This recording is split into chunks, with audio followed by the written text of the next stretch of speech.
Now, in the given question, we have a student measured the diameter of a small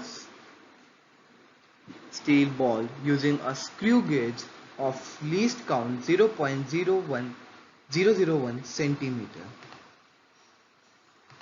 Now, the main scale reading is 5 mm and 25 divisions above the reference level. Now, if the screw gauge has zero error of minus 0.04 centimeter, then the correct diameter of the ball is. Now, for finding the correct diameter of the ball, we will use the formula of MSR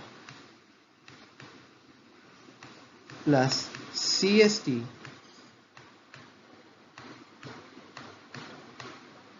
plus least count minus zero error. Now, putting all the values in the mentioned above question, we will be able to get the final answer of 0.529, or the first option, which is the correct option for this question.